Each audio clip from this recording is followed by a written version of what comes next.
We are on Zoom already, is it? And nobody has come on Zoom yet. So essentially, in the previous class, what we did was look at various aspects of a research design in terms of how we choose our cases, what we do with cases, and then we got into sort of causal mechanisms that, that sometimes what we study cannot be just simply X produces Y. There may be more complications, and we really need to understand processes and mechanisms. And from an understanding of the need for causal mechanisms, we transition to process tracing. Right? And we kind of reached a certain stage in process tracing from where we had to abruptly end the class. That is what we have been up to. Today we will complete process tracing and use the idea of path dependence.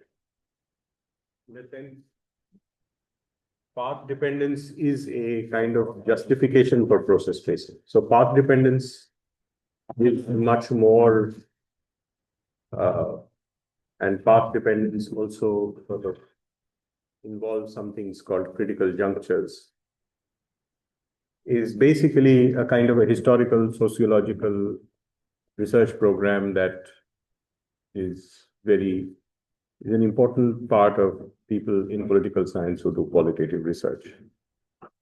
And it's evolving over time. So path dependence basically emphasizes the importance of historical paths, which connects with the idea of causal mechanism. You understand? So if there is a path, then it may be connected. Oftentimes, this connection is not made very clearly between the application of historical sociology to political science and the connection between causal. But I thought that it's good to put them together. So I'll end sort of, the piece on process tracing, and then I'll go back to certain key ideas in path dependence.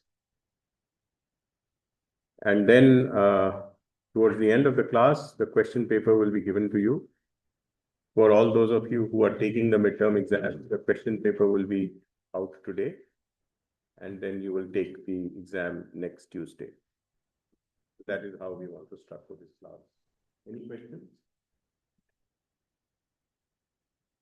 You all know that the slides are on Moodle. We are updating the readings after every class because my filing structure of what I have taught keeps changing a little bit. So we have kind of a rough list of readings with a lot of, I think already we have a lot of soft copies and soft copies on Moodle. But we become a little bit more precise, we add some and some at the end of it. So good then.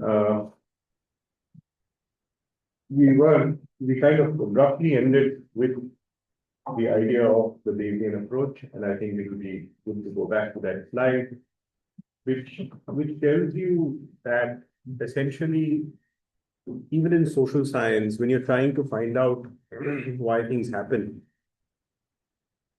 you may be like that Sherlock Holmes detective who tries to find out, why the crime took place. So, why doesn't India easily sign the trade agreement? Why is Asim Munir getting so much lift with President Trump? Why is Prime Minister Modi being neglected by President Trump? I mean, these are like questions that journalists try to answer, but these questions can be related to larger topics in the social and political science.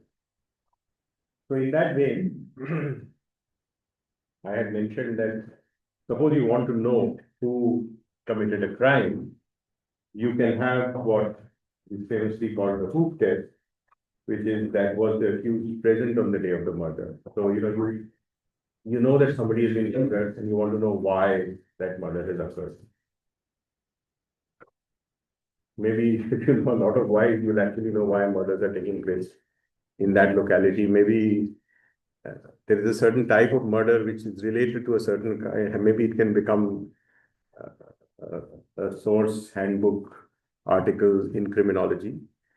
So the first thing you do is to see whether the person accused was present. Then you see whether the person accused had a gun. Now, if the person accused was present, he may not be the person who has committed the crime, right? Or she may not be the person who committed the crime. It becomes more convincing if the person was present with a gun. But then, if the murder occurred in a, let's say, a branch of a bank where there was a teller machine and a camera, and the camera actually took, then you know who committed the crime. So the question is that if you can trace the process, if you, let's say, in a similar vein, you want to understand why India globalized, right? We can have a theory that, like the one that I have, globalization deregulation, that ideas within the state matter. So I find the presence of technocrats who favor globalization, and I say it happens. But those technocrats may have been present earlier also, and it may not have happened, right? So then if I trace the process of that period when India actually embarked on its period of globalization, then you have a much better understanding of how that happened. What were the debates in the parliament? What was the big industry association saying? What were the labor unions saying? What was India negotiating with the IMF? What did the IMF want? What did, if you, then, it becomes like you actually know what happened. Now, if you know what happened in one case, it doesn't mean that it will happen in every case, but, that can actually tell you many things. Did globalization in India happen because of pressure from the business class? Did globalization in India happen because of pressure from the IMF? Did globalization in India happen because of the way in which ideas were evolving within the Indian state? It can answer a lot of these questions. Because you got into the details of how the process of globalization was embarking until that period in July 1991, then there was a kind of a cataclysmic event when the Industrial Policy Resolution of July 24, 1991 is as historic as the Industrial Policy Resolution of 1956, when Jawaharlal Nehru embarked on a strategy of closed land economic development. The budget that was presented on the 24th of July 1991 actually took a different path. And on the same day, an industrial policy resolution was also announced. So it was people who woke up on the 24th of July 1991 may not have realized how transformational these two documents would be for the history of India. But if you trace, so it's like the murder that was. And the major event happened. Why did it happen? Right? So then when you get into these kinds of things, you actually find that there are certain things which are called causal process observations, which I mentioned was an insight or a piece of data that provides information about the context, process, or mechanism. So when a process is happening, so how do we look at that process evolving, right? So that could be a causal process observation. So in my work, in the book Globalization and Deregulation, I'm talking about the book because the process is elaborated to a much greater detail in the book than the piece in the Review of National Political Economy. It could be the process of how the state began to question the success or the failure of the closed economy model, right? So that's where the process begins. if you argue that ideas within the state are important. Because in the Industrial Policy Resolution of 1956, there's a clear movement in the direction of losing the Indian economy to a greater extent to the global economy and putting the private sector in front, the public sector in front. But a variety of things that started happening from the mid to the late 1970s actually started talking about why this process was not delivering the results that were desired.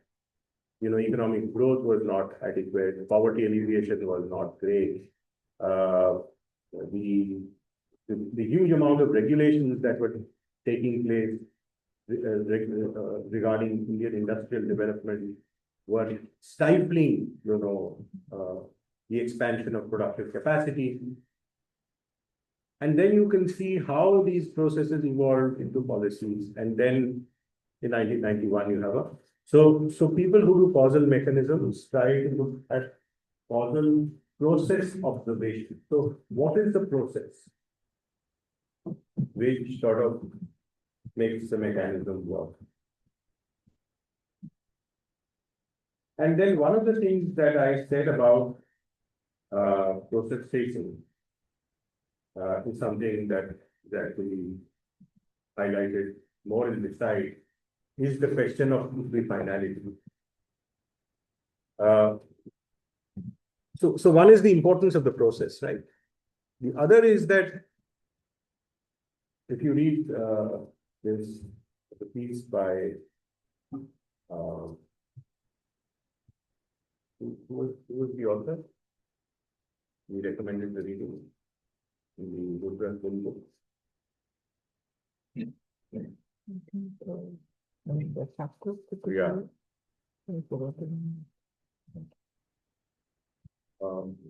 Mentioned in your reading. So she says that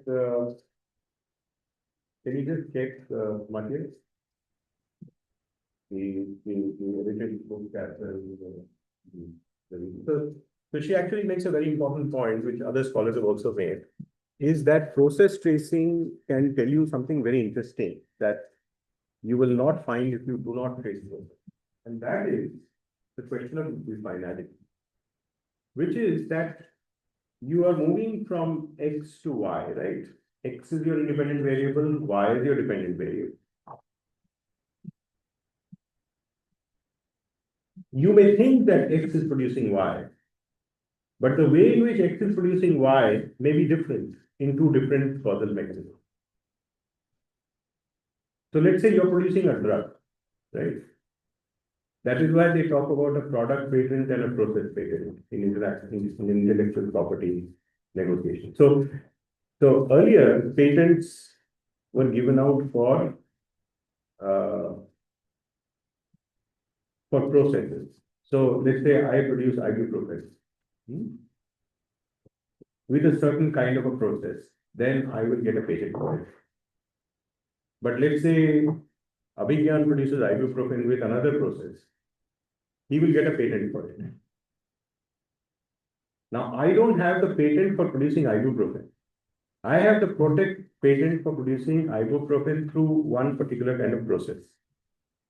And the negotiations in the World Trade Organization that happened was a movement from process to product patent. That means that if you have a product like a Microsoft Word or ibuprofen, it doesn't matter how you produce it. The person who has the product patent should be given royalties for a period of 7 or 14 years, depending on, obviously, when corporates become more powerful, they will want a longer period of patent so that they can get rent from people who produce it. And developing countries kept fighting about product and process patent. So the reason why I'm taking the example is not to give you a lecture on intellectual property negotiation, but for you to make you understand that the same outcome can be realized through different methods. And therefore, you can't link the same causality to the same outcome. So, for example, did you get to Matthias to the Marissa Brooks and Jesse Savage. Marissa Brooks and Jesse Savage. So Marissa Brooks and Jesse Savage actually argue that, I mean, one of their examples, for example, is that they take the example of labor laws getting consolidated in two different cities. One is a security company called G4S in England, and another is the Raffles Hotel in Cambodia. Now, Raffles is a very big brand name in Southeast Asia. So if you go to Singapore, of course, there are funky, nice modern hotels, but you really want to go to the old sort of venerated hotel, it's the Raffles Hotel. Like people will go and say that, we stayed a night. Of course, you can also go to that Marina Bay Sands, which is the antithesis of Raffles, which is like this very imposing architecture, tall hotel, come mall, which has a swimming pool on top, from where if you dive to the edge of the swimming pool, you'll feel like you're jumping into Singapore, but you're not. So Raffles is that kind of a hotel. It's not the modern. So Raffles in Cambodia was pressured by the Transnational Alliance, which works for labor rights. And because it wanted to protect its brand name, it gave more rights to people working in the hotel. Whereas G4S actually did not, make similar changes to its labor laws, but for the reason that it wanted to satisfy its home unions, not so much because of pressure from the Transnational Alliance. So if you're tracing the process of how these two different corporates, which are very big and reputed, produced greater, let's say, security for labor, you can say that in one case, in both the cases, the management gave greater freedoms, but maybe it looks more like in one case, it was the International Transnational Alliance, which could pressure Raffles to give those freedoms or security to labor. In the other case, it was actually to maintain its image with the home union that G4S gave security to labor. So it looks like two different mechanisms, probably is, depending on how you define a mechanism. If you define the mechanism as pressure on the corporate produces labor rights, then, it doesn't matter whether it's transnational pressure or pressure from home union. If you want to distinguish between kinds of pressure, then there are two different mechanisms. So the way in which labor rights are realized, let's say, in Cambodia, which is a relatively poor Southeast Asian country, not even a democracy, looks different from the way in which the same rights are achieved in England, in a very similar situation. Both are sort of powerful corporates, right? So it's a little bit like that, the smoking gun test, that you actually go back to see how labor rights were granted. Another example is, I mean, this is like, in this case, labor rights were granted, but through a different mechanism. Another example of equifinality given by these authors is, let's say, you're looking at oil-rich states generally becoming authoritarian. I mean, Denmark not, but but Middle Eastern countries and some countries in Africa. So many of these states which are oil-rich have become authoritarian countries. So can you therefore argue that, if you're rich in oil, then there is some kind of a causal story about becoming authoritarian. And And these authors argue, once again, the names are forgetting. Yeah, Brooks and Savage argue that you can have two ways of achieving this goal. One is that you have a situation where an oil-rich state, let's say like Qatar, has high state capacity and it becomes authoritarian, which means that oil has produced rents. Rents has made the states rich. And with this high level of state capacity, this rich state is able to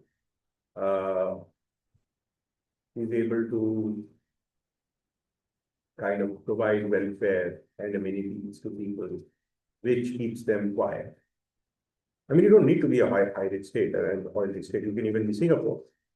So state capacity can keep you from being democratic because you have the capacity to please people. I mean, Singapore does it with trade and gains from trade that don't come from oil rich. But if you're an oil rich state and you have a strong state capacity to serve people, maybe you can remain authoritarian because people then don't ask for democratic rights. So this could be one way of thinking about why oil rich states are through this mechanism of high state capacity, which produces citizen well-being.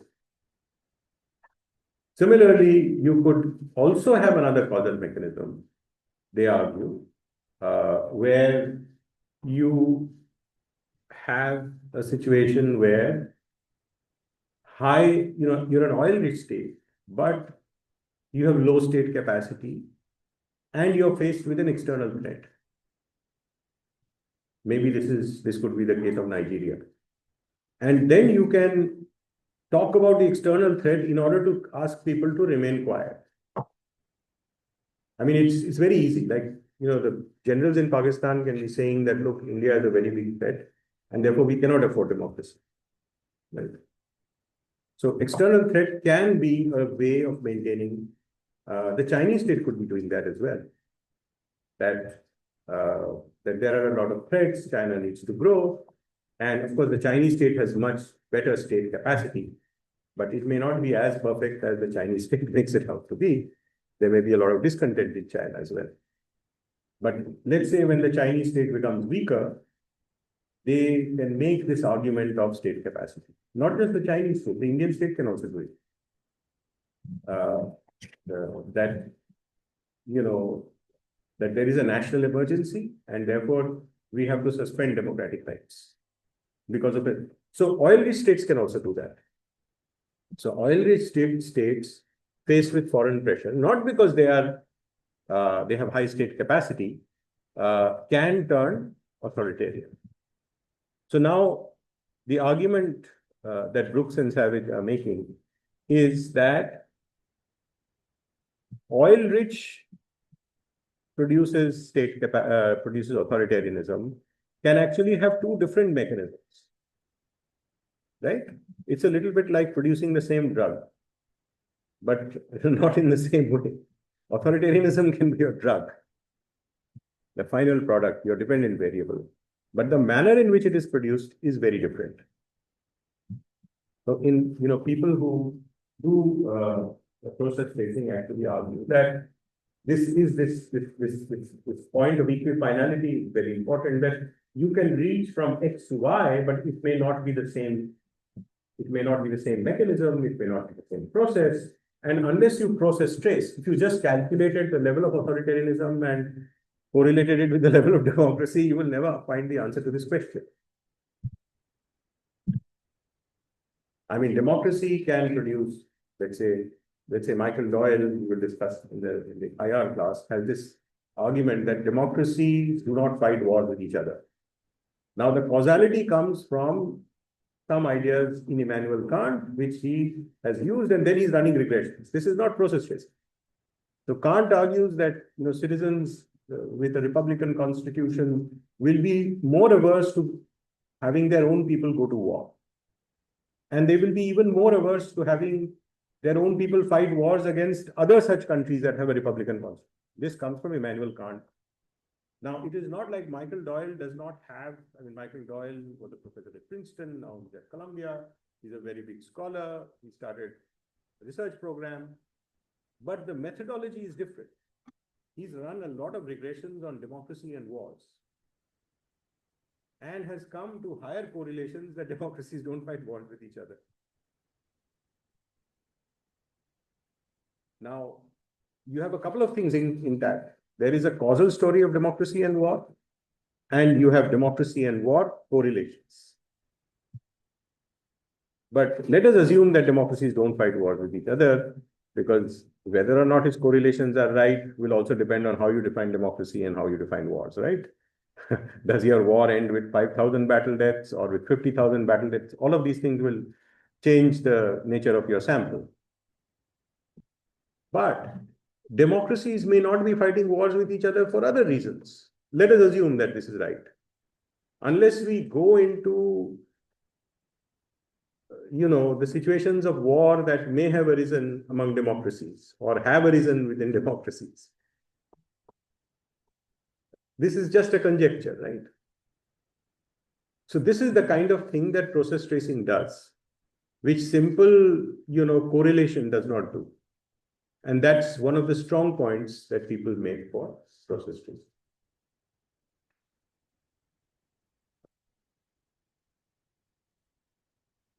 Now, you can, like in the case of, let's say, just simple comparative case studies where you haven't traced processes but have just looked at variables and seen their correlation. You can follow the same methods for process tracing as well, which is the method of difference and the method of agreement. Can anybody tell me what is the method of difference? John Stuart mentioned two methods, right? The method of difference and the method of The method of difference, you compare all the pieces of two or more cases, but try to find the difference between the two of them, explaining a difference in outcome. and agreement. Just to compare the cases with same outcomes and try to figure out which are the constellations between the same outcome. That's very good, excellent. But can you say something about the nature of these two cases that you compare in difference and agreement?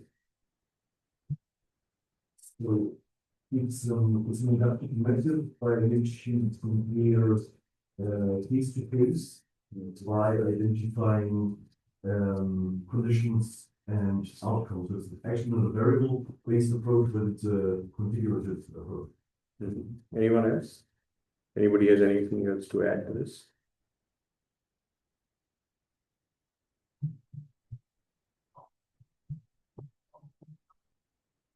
So the difference principle is like regression analysis. In regression analysis, what you do is you look at a lot of cases.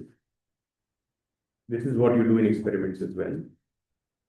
That you control for all the variables that you might think can make an impact on your outcome.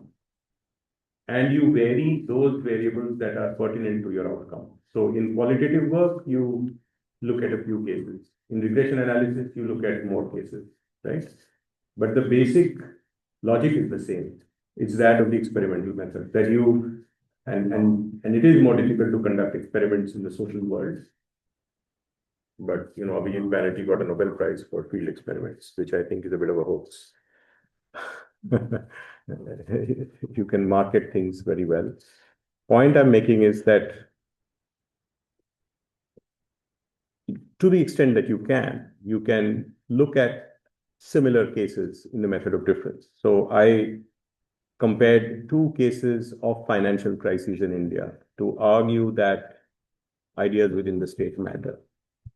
So that gives you a lot of controls that India in 1966 and India in 1991 was not perfectly comparable, but there are a lot of things that were similar.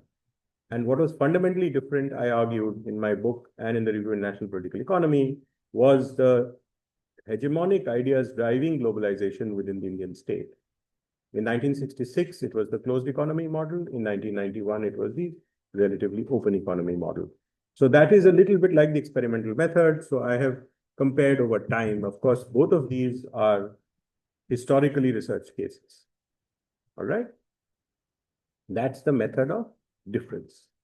But let's say I compared revolutions in France and China, like Peter Skocpol, and I argued that in both the cases, France, Russia, and in China, when central authority became weak and social forces around it became much stronger, they were challenged to a revolution.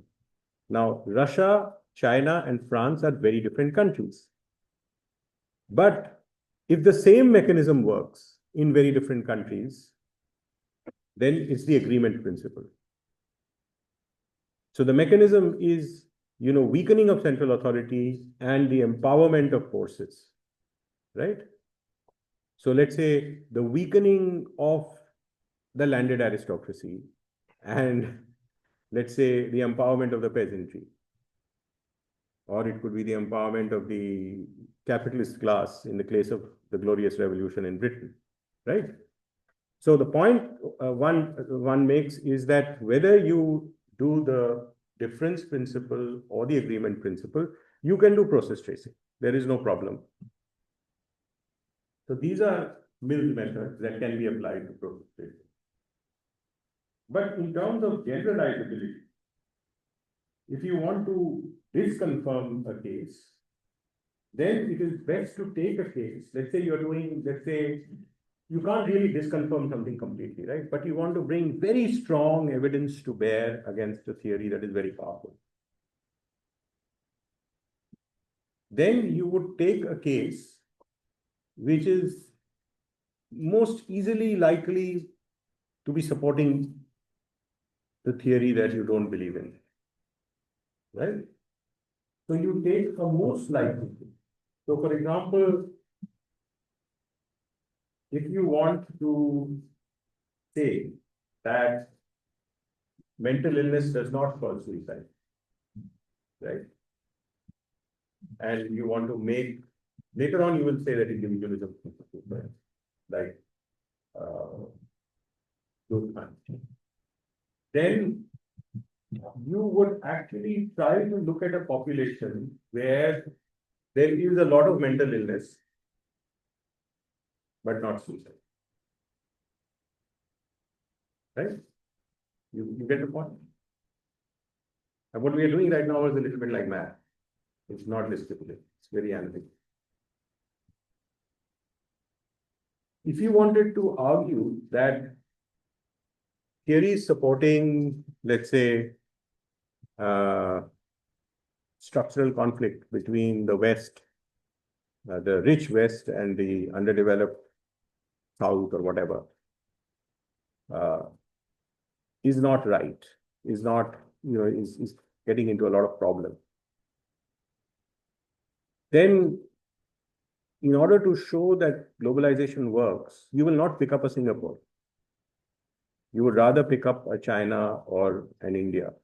Because, Singapore is not a very tough case for, how can a small country remain closed, right? Because they can't produce that kind of division of labor. So you'll actually take a big country which is very big, which has a diversified economy. And even if that country moves towards globalization, then you might actually say that something is happening to the world where many countries remained closed, did not globalize, and we have to now start thinking about why the closed economy model doesn't work. So if you want to understand why the closed economy model doesn't work, you shouldn't take a small country because it will stop working in a small country much earlier than in a large country. You should take up a country like China or India or perhaps Brazil or whatever, Argentina. But China and India would be ideal. China is such a big country with so many resources. So if a closed economy can work, it should work in China. India is a little bit like that. Large population, a lot of. So, the home market is very important. I mean, today, people are saying that if Donald Trump puts all these tariffs, it will not impact India so badly. Why? Because India has a very large domestic market. If India was Singapore, Trump tariffs would have hurt India much more significantly. So large countries can resist globalization to a greater extent. Therefore, they're more likely to pursue structural conflict with the industrialized West. And if you really want to argue against Stephen Krasner or dependency theorists with the lineage from Lenin have been arguing why colonialism or neocolonialism works. Now, if you want to create an alternative theory like the dependency theory of the East Asian states, then the first step is actually to get puzzled, right? And the way you get puzzled is by saying that, look, of course, the dependency, the East Asian developmental state people looked at South Korea, Japan, Taiwan, and Singapore, right? But China is an even bigger case because it's much more difficult for South Korea or Taiwan or Japan, which are relatively smaller countries, to remain autarkic, closed economies than, let's say, China. But when China begins to globalize, not only globalize, its globalization becomes so successful that even the Americans begin to feel threatened. You can no longer argue that there is a static model of colonial exploitation where there are no pathways from the peripheral parts of the global economy to the central parts of the global economy. Because, India and China were supposed to be in the periphery of the global economy, right? Today, Trump is imposing tariffs and China not. So in fact, China adjusts to market better than Donald Trump's America. So, but you have to think conceptually. If you're not in this class and you haven't learned to think, then you will just think descriptively, oh, China is becoming a great power. But, it raises also a lot of conceptual questions about the closed economy model, about the open economy model, about how, ideas of dependency are being challenged. You get the point? So you can take a most likely case, but if you want to show something that is working for you, then you will take a least likely case. Like now you actually want to, you don't prove, but you want to show that your theory, you don't have many cases. Then you take a least likely case. Now you have, let's say, an alternative theory which tells you why there are pathways from the periphery. Why did India globalize? That's a bigger, let's say, puzzle for dependency theory than, let's say, why did Singapore globalize?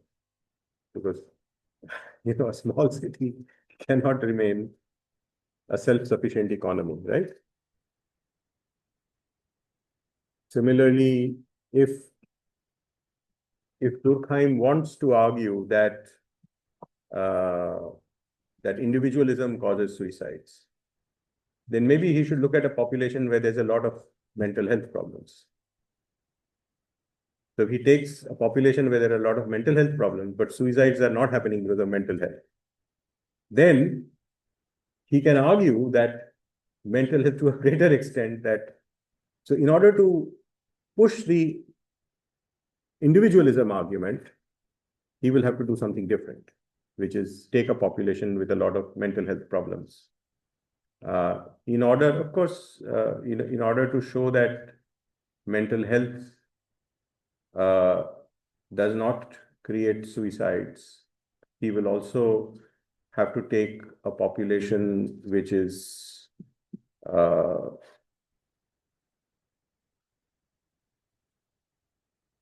mental health doesn't create suicides. Again, he can take a population which has high levels of mental health problems, but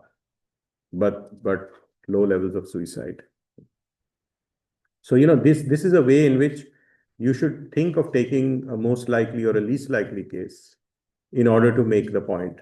And this is especially important in small end designs, because in large end designs, we don't know, we haven't traced the process, but we look at, let's say, 1,000 wars or 10,000 wars. We don't know anything about a single war, but we have a statistic with a degree of confidence. Here, we know a lot about a case. We probably even have traced the processes inside of the case. So, but we don't have many cases. We have only looked at 1 or 2 murders. So then we should look at theories which if we want to disconfirm a murder theory, then we should take a possible murder which is least likely for that theory. And if we want to confirm a murder theory, or let's say bring more evidence to bear, if we want to disconfirm the theory, we should take the most likely case for the alternative theory, the least likely case for your theory. If you want to disconfirm it, then you should, if you want to confirm your theory, then you should take a least likely case. That, I think this is why murders happen, but, this particular case looks like not ready for my theory. And I find that this is why it has happened.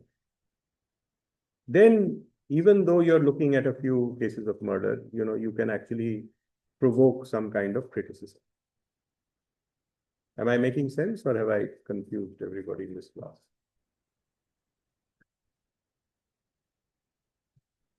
Go think about it a little bit. Yeah. Like, and Yeah, I can't remember how. Yeah, I think the deviant case. Yeah. It is a deviant case is generally used to disprove a theory, right? So then you should take the most likely case. When you're you want to criticize, then you should actually take cases which are most likely for your alternative theory. The theory that you want to disprove. And then I think that would be the deviant case. So technically case and legal case is almost similar, because when you're distributing a case. So least likely case is good for you to prove or to give evidence for your theory.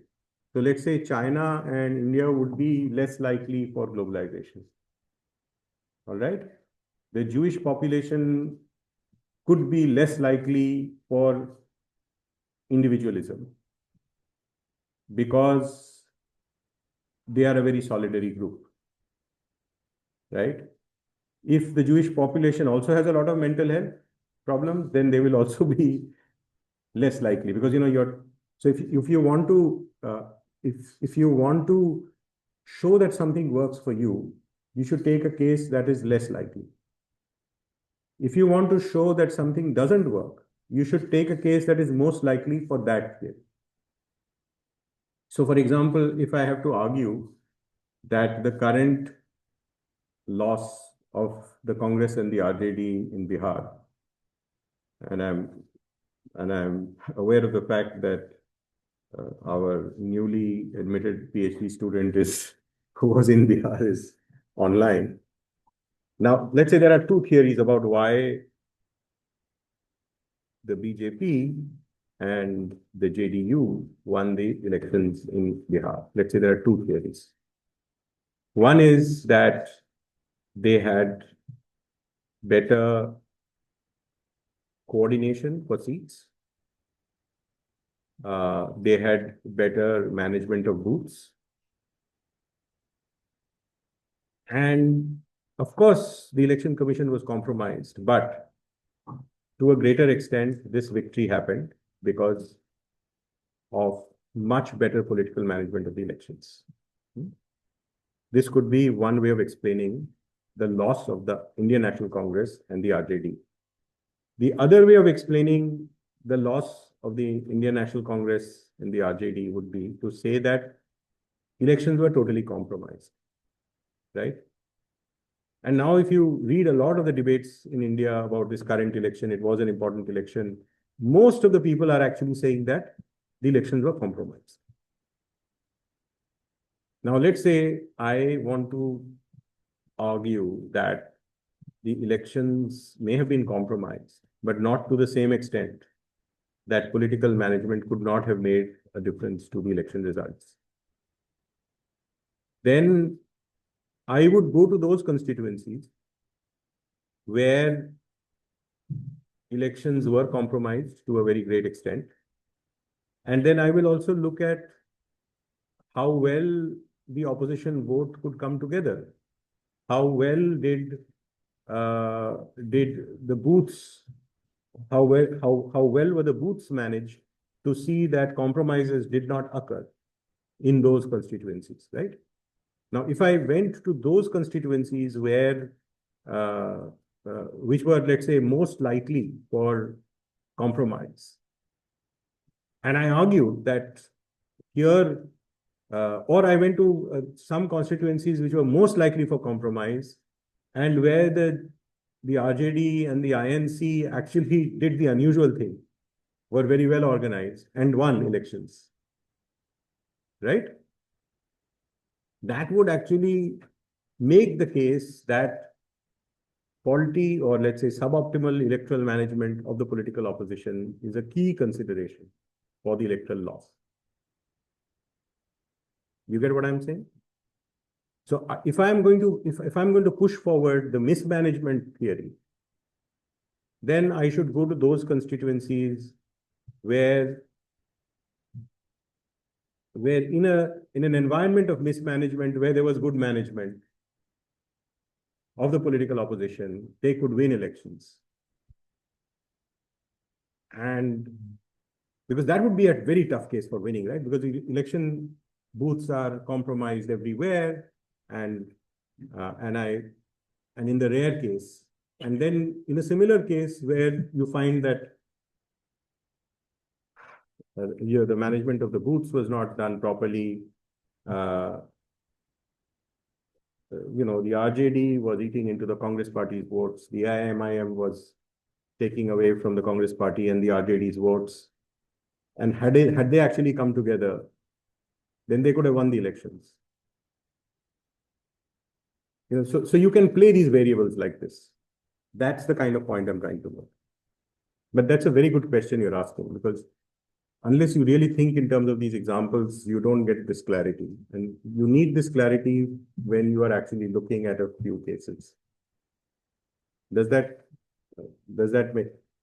I can't remember exactly how Durkheim used the word deviant right now, but essentially it will be one of these two. Yeah. Any other questions? Yes, I have a question. Yeah. Is process facing something specific for case studies only? I mean, this is Yeah, it is trying to do. It is.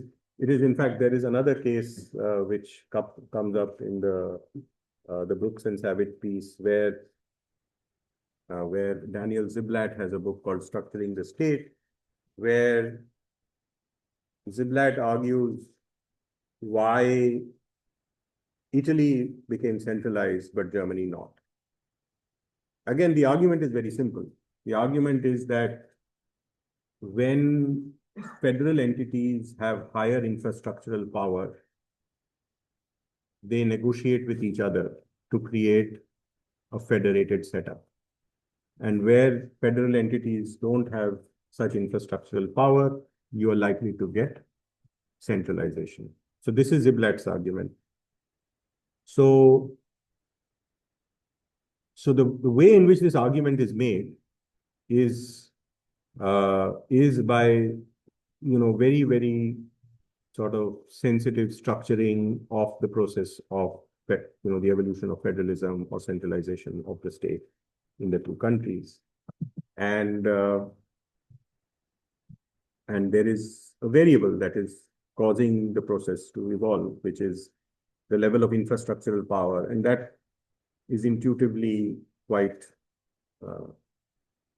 powerful, because Germany only became unified in 1871 or 82 in the backdrop of the Franco-Prussian War.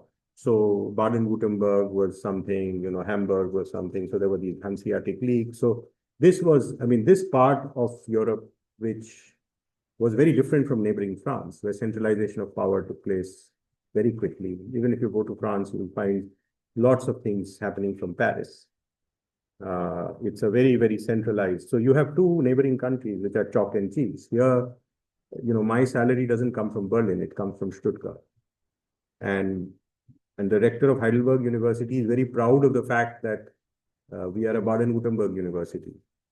So if they start adding the citations from MBEL, and if you go to University News, you'll find that Heidelberg is number 3 on all the global rankings, except maybe one, science or medicine, where it's number 2. Now, maybe one way of becoming number 1 is to start adding the citations of the Max Planck Institutes, the MBEL, and things like that, which our rector won't do because those are funded from Berlin. So you'd rather remain number 3.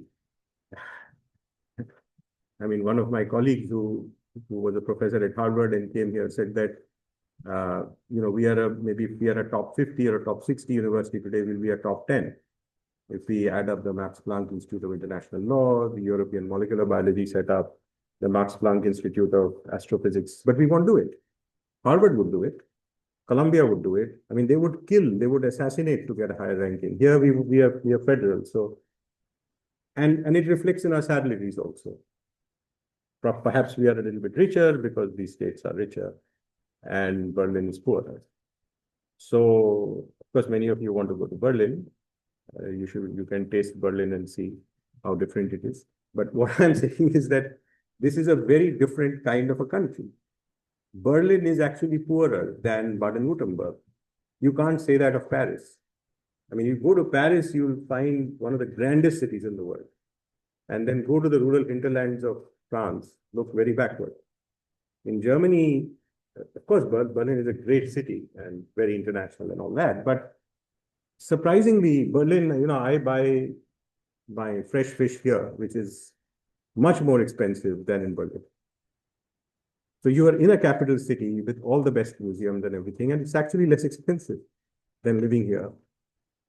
So these parts of Germany are more prosperous, they are more expensive, and Baden-Württemberg wants to remain Baden-Württemberg. The schooling system here is relatively better, the universities are good. So this comes from a federated idea that what can Baden-Württemberg give, not what can Berlin give. I'm just giving you sort of some intuitive ways of understanding this. But this whole argument about the nature of a federated political system and why, now it's probably true that there can be an alternative explanation as well, that so for example, lots of Indian states became different states, not because of infrastructural power, but because of movement, social movements. So there was a huge movement which led to the birth of Andhra Pradesh. There was no state of Andhra Pradesh in India. There's a social movement that led to the birth of Jharkhand, which came out of Bihar. There was a social movement that led to the birth of... Now there you're not talking about infrastructural power. So I'm not saying that infrastructural power is the only argument, but it's a variable that Ziblatt has put. That should not stop you from thinking that there cannot be other reasons why you can. But then again, if you go to the work of Louise Dillon, very good work of Louise Dillon, she actually looks at how social movements, under what conditions social movements actually produce separate states in India. India also has a reasonably federal setup, which is very different from Pakistan, which is very different from Bangladesh. Bangladesh is very centralized. Pakistan is also quite centralized. India still remains federal, although there are a lot of pressures from the right-wing Hindu nationalist outfit to centralize it to a greater extent. Does that answer your question?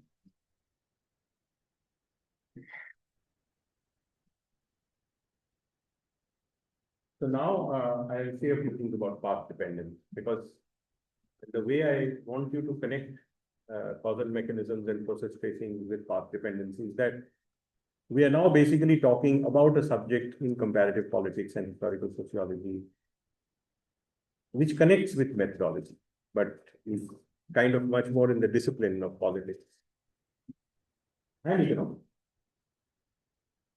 So one of the things that you will find very difficult, I mean, economists, especially game theorists, don't know how to do it, which is institutional change. So a lot of modern, Western, liberal thinking is about institutions that persist, and not about how institutions can change. So there is a piece in the American Political Science Review by Abner Grice and others, who try with a lot of mathematical game modeling to argue that slowly and gradually some parameters can come into a process that produce change. It's a little bit like saying in English that those parameters could be ideational parameters. Maybe ideas are changing within civil society or within the state, or they could be more material factors like class. Classes are evolving and teachers are changing. But the question is that change is much less prominent in thinking and change. So most of the time, institutions are thought of in what you can call a pendulum swing model, which is kind of a centrifugal force, that when you have an institution and you deviate from it, you would again come back to the center of gravity. The institutions are very powerful. They draw you back. They don't let you go. I mean, the pendulum doesn't swing and go very far away from the center of gravity. It will go a certain distance and come back. And this model of institutions is called a negative feedback. This centrifugal model of thinking about institutions is called a negative feedback. That means if you have a positive feedback which takes you away from the center of gravity, the negative feedback will bring you to the center of gravity. It's a little bit like saying that if you have an equilibrium price, which is, let's say, the equilibrium price for a piece of cake, let's say, is 2 euros. And you start selling the same piece of cake at 1 euro. Then there will be so much demand for the cake that price will come back to 2 euros. That's a centrifugal pendulum. Or let's say the price of cake, the equilibrium price is 2 euros and you put it at 3 euros. People will stop buying cake. Again, it will come back to 2 euros. So this is the equilibrium model which is used in perfectly competitive markets for understanding price. Let's say there are institutions of liberal democracy that suggest that you can't violate electoral rules. Now, you take chances with those rules, then you get punished. And then institutions have to. So you can't take that leap and say that, look, we don't believe in elections. Or let's say you're in communist China and you think that the party is becoming very strong and the party is very non-democratic. And you try to do something very nice like the Tiananmen Square. Then, just gets washed out. Right? One of China's leading leaders goes to house arrest for life. So the whole idea of a party state is very powerful in China. The whole idea of an equilibrium price is very powerful in economics. What is the party state in China could very well be democratic principles in Germany. Like if the AfD tries to do something which is not constitutional, then as long as this constitution holds, those people might be behind bars, right, for doing a certain set of things. Now the question is, what happens if China becomes a liberal democracy? Or if, Germany turns ethno-nationalist? That is institutional change. Or let's say you have a closed economy model in China and in India, and they begin to embrace globalization. Then, you have a movement away from the centrifugal force, right? So you have a closed economy model, and then let's say some entrepreneurs are trying to make a lot of investments. They just can't because there's just too many regulations. They cannot become exporters because there are too many regulations. But let's say you want to deviate from that model, right? So then I have introduced two ideas. One is a positive feedback and one is a negative feedback. The negative feedback is the dominant institutional theory, that ultimately everything will come back. And the positive feedback is basically something that argues that no, if you are moving in a certain direction, then that directionality will keep happening more and more and more. And it will not come back. Now this whole idea of moving away from the negative feedback has been a challenge for economics, has been a challenge for sociology, and has been a challenge for political science. So how do you move, let's say, from Keynesian economic institutions to neoliberal institutions?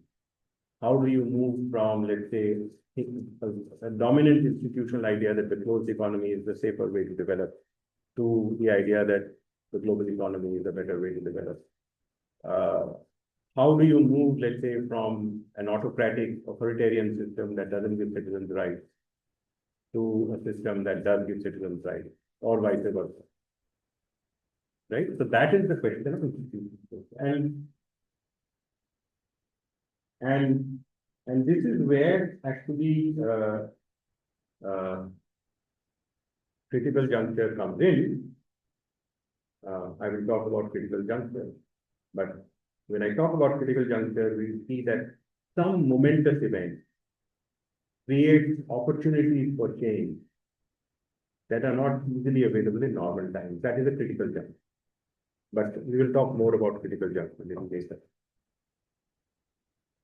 Most of the time when we think of a critical juncture, it could be COVID. You know, something happened. There's a story that in Canada, there were a lot of housing problems which are not being addressed. When COVID happened, then distancing was required. Cities like Toronto, Calgary, and Vancouver did unusual things to provide housing to people. Now, you can say that housing was a problem. There was a lot of politics which said that housing is expensive and it cannot be provided. And the people who were trying to propose that there should be more housing for everybody were losing out the political battle. But COVID could be introduced as a kind of mechanism, as a critical juncture, where a lot of advocates for public housing could frame housing as a health issue and bring more political weight to bear on public housing. So let us, there's a piece which I recommend on COVID, or the other way around. I have argued that COVID was a period when India was very autocratic. You know, when you have a national emergency kind of a situation, and you have something called the National Disaster Management Act, then you can create a national emergency and say that you are not deliberate. So none of the lockdowns in India, which happened, I think, in 2021, right? February, March. No, was it 2020? 2020, February, March 2020. None of them was discussed in the parliament. Not a single discussion in the parliament when parliamentarians wanted it. There was different kinds of advice given by the Indian Council of Medical Research that was not respected. And then there was a horrific lockdown. This is very different from the Canada story, where public housing was framed as an issue. There were lots of people who were saying that there are a lot of migrant workers. The migrant workers, almost illegally, many of them died, took cycles, took rickshaws, walked their way back to poorer states in India. A new fund was started called the PM CARES, which does not have a proper sanction even under the RTI Act of India. There was already a Prime Minister's Relief Fund. One didn't know why this fund was granted. The manner in which vaccine funding happened was very problematic. The funding was inadequate. Lots of vaccines were sent to other countries to build the global image of India. And when India had a major COVID outbreak around April 2021, a lot of people died because of lack of oxygen and vaccines. So the point I'm saying is that COVID happened in Canada, it also happened in India. But in India, public awareness of COVID with public health did not have positive outcomes on, let's say, public housing. In Canada, it did. So the same COVID can happen, but to what purposes it is used. However, COVID is something. So in fact, COVID could have actually promoted autocratization in India. Because, it's, you have COVID, then you have to ask everybody to shut up and stay indoors. It's not like in Germany when COVID happened, I think Dr. Merkel had set up a very, very sort of intelligent task force, which did a lot of deliberation. And of course, Germany has a lot of resources, but it also decided to spend a lot of resources. So that when a lot of people were dying in France and Britain, Germany was advising and sending its doctors to Italy, and sometimes getting patients from these countries, right? So COVID is the same. COVID is the same for, let's say, France, Germany, Italy.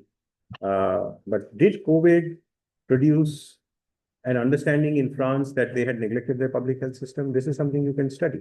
That could be a critical juncture. Did that create a difference to the National Health Service in Britain? Unusually, what happened was that Germany was very well prepared. And this is typically German. They were very understated, extremely well prepared. And it's only because COVID happened that people realized that, there are people who went for ECMO treatments and rehabilitation, where the state spent something like 300,000 to 400,000 euros on a patient to save a patient. And they did not discriminate in terms of foreigner, age, or whatever. So that is the extent to which Germany was prepared. So what I'm saying is that you can have such critical junctures where we don't know how those critical junctures will produce changes, but you can produce changes.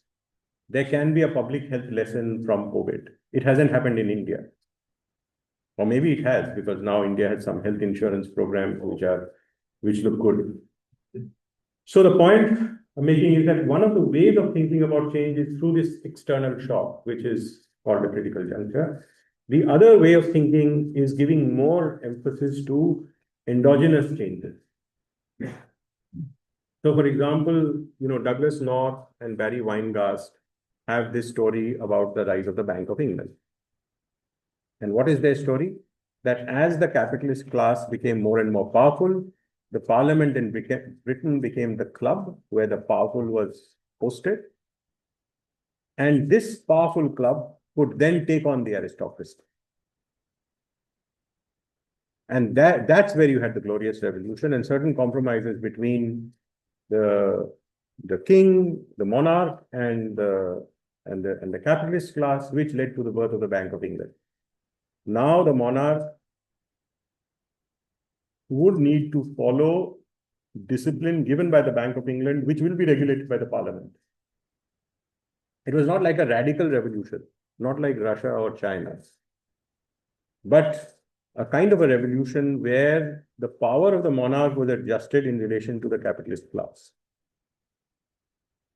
Now, if you have to understand Douglas North's view of history, which produces a substantial change in institutions, almost a very different kind of understanding of the aristocracy, you don't need an external shock like a COVID or like a balance of payments crisis where the IMF has come to tell you how to define your institutions. You just need to understand how changes are taking place slowly and gradually over a period of time. And then maybe at a certain point in time, they tip. They become more violent. It's like water boiling. You don't realize that water will turn into vapor at 98 degrees centigrade. But when 100 happens, which is 2 centigrades more, it begins to boil. So there's a threshold. And after that threshold, it becomes an explosion. But this explosion is not driven by something like a COVID virus, which nobody knew was coming. This explosion is driven by endogenous processes. Similarly, I have argued that India's globalization, to a very great extent, has to be understood in terms of endogenous processes of ideational change within the state, even though perhaps the 1991 balance of payments crisis facilitated some actors. But there was a balance of payments crisis in 1966 as well. Why didn't the actors, even at that time, the World Bank and the IMF wanted India to privatize to a greater extent, to devalue the currency, and they didn't. So then I argue that the endogenous process of change, away from an understanding that the closed economy would best serve the Indian growth story and redistribution, is really a very important factor. So in a way, you can think of change through endogenous factors, like the rise of capitalism. The bourgeoisie produces democracy. This is an endogenous story, right? As your bourgeoisie becomes more and more and more heavy, democracy becomes the greater chance of that the aristocratic and the landed class will be taken on, and there will be democracy, right? So first is the problem of institutional change. Second is there can be arguments about endogenous change. And if you're looking at endogenous change, then there are Kathleen Thelen and James Mahoney have identified a number of ways in which you can think in terms of endogenous change, different paths to endogenous change. And they have a typology of 4 different paths, depending upon the nature of rules that are framed as law, and the extent to which there is a possibility that they can be vetoed.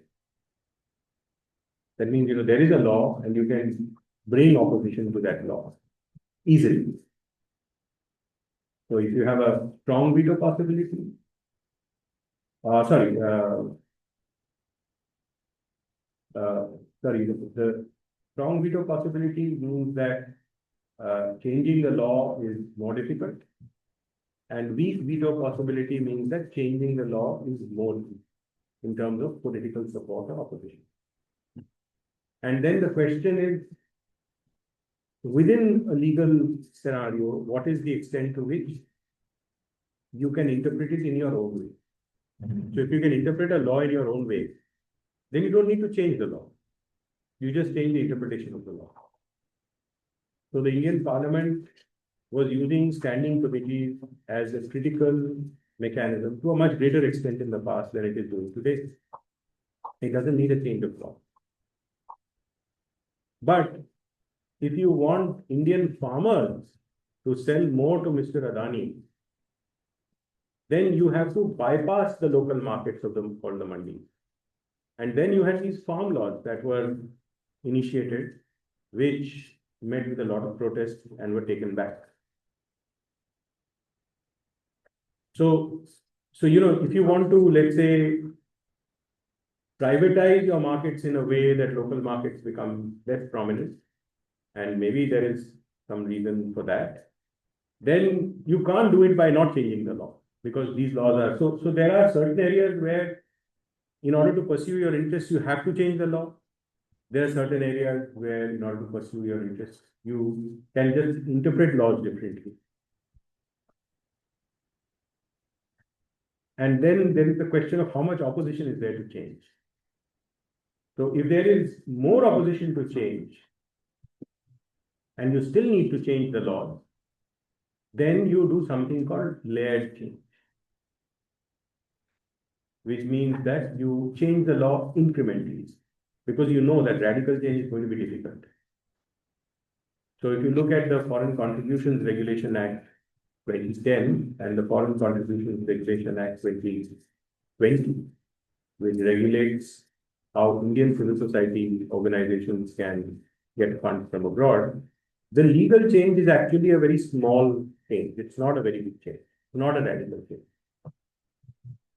But there is a change. It's not like saying that I'm using the same law to do a different thing. That was also tried. So, for example, between when the current government which became far more critical of civil society organizations came to power in 2014. Between 2014 and 2019, about 17,000 plus civil society organizations lost their foreign exchange facility. Now, it's not like the previous Congress government had not done it when they changed the law in 2010. Between 2010 and 2014, about between 4,000 and 5,000 organizations lost their facility. So this law was the same. And it was also deployed by the Indian National Congress. But in the 4 years, between 4 and 5,000 lost the facility. And from 2014 to 2020, between 17 and 18,000 lost. Now, this is what you will call drift, institutional drift. You've not changed the law. You've used the same law, but deployed, weaponized it to a great extent. But when you change the law incrementally, that is, you add certain provisions such as in the past, these civil society organizations could use up to 50% of the funds for administrative purposes. Now it became 20%. That means if you're being asked to make toilets, just make toilets. Don't do research. Don't do advocacy. Then all the funds of all the civil society organizations in India have to be submitted to the State Bank of India branch is Parliament Street. I mean, banking is becoming mobile and global. But that means what? Very high surveillance of funds. The Parliament Street is where the Indian Parliament House is. And all the funds have to be managed from this Parliament Street branch. Now, suppose you are a small NGO working in a village which is on the edge of a forest in Karnataka. Delhi is very far away. You can't operate from a bank branch in the nearest big city. You have to operate from Delhi. Then there was a provision that if two non-governmental organizations have clearance, then a big organization, let's say like Oxfam or like Amnesty or like Greenpeace, would subcontract its work to a smaller organization which could work at the grassroots level. So there was a division of labor that, the larger organizations can get funds, but there may be smaller, more grassroots-oriented organizations who can work on the ground. And it was permissible to transfer money from one organization to another organization. This provision was denied. So that means what? Either the smaller ones have to wind up, or they have to become a part of the bigger one. So what I'm saying is that once you legalize a process, I mean, it's a lot of the things which the current government could use to take away, the facility from 17 to 18,000 organizations were already in the 2010 law. So it's not like, and you will probably find that after the 2020 law, there's not been a rapid number of takeaways, but it has significance from a historical path dependence perspective. One is that you are using it as a drift mechanism, that it is the same law, it's the same parliament, but using it differently. The Foreign Contributions Regulation Act. The other is that, no, I have also changed it, but I have not changed it in a bigger way. I've changed it incrementally because I know that India is you don't want to take on more opposition. Similarly, you can have a situation where there is a weak veto possibility, which means that there is not such a great opposition to laws, and you kind of sometimes you have low level of discretion. If you have low level of discretion in terms of interpreting the law, then you do something which is very, very radical, like the farm laws, like the abrogation of Article 370. These are radical things. That means the farm laws is really like a norm change. It's like saying that we will not respect local markets. and we want the produce to go to larger, that's good for the economy. That's a huge norm change. Abrogation of Article 370 is again a huge norm change. You begin by saying that there's only one Muslim majority state in the country. And India is not just a country of Hindus, it's a secular country. It doesn't want to become like Pakistan. So we will create a special state. And then you convert it into a union territory. You don't even convert it into a normal state, following the federal principles. You convert it, the state of Jammu and Kashmir, into two union territories, Jammu and Kashmir and Ladakh. Union territory means super direct control from the central government. It's a norm change, right? And it went through. In the case of the farm laws, they had to withdraw because I think the government underestimated the political opposition that would come. There was a huge social movement. In the case of Jammu and Kashmir are very, very highly controlled. But in Ladakh, which is the other union territory, Jammu and Kashmir has become one union territory, there's a lot of protest. Because they thought that with the creation of the union territory, they will be relieved from control from Srinagar. And they thought this is a great thing. And there's a large tribal population bordering China and Pakistan. And they thought that they will get the tribal autonomy rights, which belong according to the Indian Constitution in the 6th schedule, which the current government is not willing to give. So a man called Sonam Wangchuk, who was a BJP supporter, who had supported the abrogation of Article 370. You can go and look at the YouTube. He has now been imprisoned in Jodhpur jail. And his wife is saying that I am Hindu, I believe in all these principles, but we want our rights. So why am I giving you the Ladakh example? Why I'm giving you the Ladakh example is for you to understand that perhaps Jammu and Kashmir cannot protest in that way because Jammu is majority Hindu and Kashmir is highly controlled. I mean, there was a time when under Prime Ministers Vajpayee and Manmohan Singh, when Kashmiris were feeling more like a part of India. Now it is very highly controlled. And Jammu is majority Hindu. And the rest of the people are too distant, so there is no issue.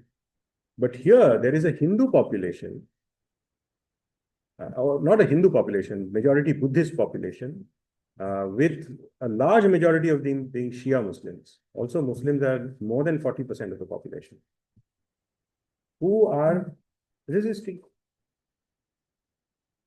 So there is, I'm not saying that, I mean, you never know, they might convert it into a normal state. Those questions are also being discussed. But I mean, from a methods point of view, it just tells you that these two variables are very important to understand power. One is that, you know, I am the Prime Minister of India with a cabinet and a parliament and all that. I want to do certain things. How do I do it? I can, and these are like change paths, right? This is not, I want to change things. So I can produce these farm laws that are fundamental change. I can produce abrogation of Article 370, which is fundamental change. These are displacement mechanisms, which means that you actually change the laws radically. Okay. But then perhaps you can also think of a situation where you just do things which don't need a change of laws. Because, you know, the laws can be interpreted very differently. But it is a fundamental change in behavior without any legal change. Because the laws are, you know, high level of discretion in interpretation. High level of discretion in interpretation and veto possibilities are weak. So I don't really have to change the law. I just have to change the interpretation of the law radically. When I do drift, I am doing it incrementally. Okay, the Congress party also did FCRA, we did more, little bit more. Then we changed the law, right? Here, it's not like a small change from FCRA of 2010 to FCRA of 2020. Here, there is no change, but there is radical change in behavior. I don't know whether I have an example of that. Some people would say it would be the parliament.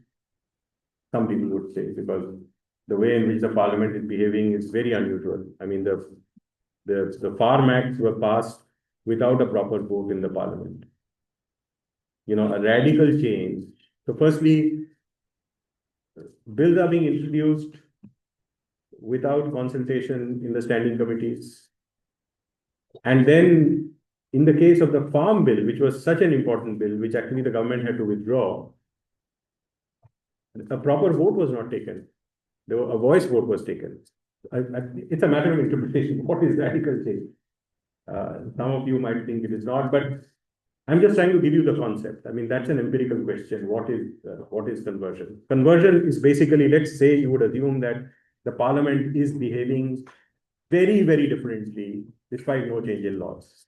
Or let's say you would say that the media is behaving very, very differently with no change in laws in terms of giving representation to the political opposition. That would be conversion. So basically, what I've done is, oh my goodness, I will now go to the, we will finish the lecture later on. It's already time, so I want to take the question paper. We will complete the answer and we don't need this lecture to answer. These are the questions that,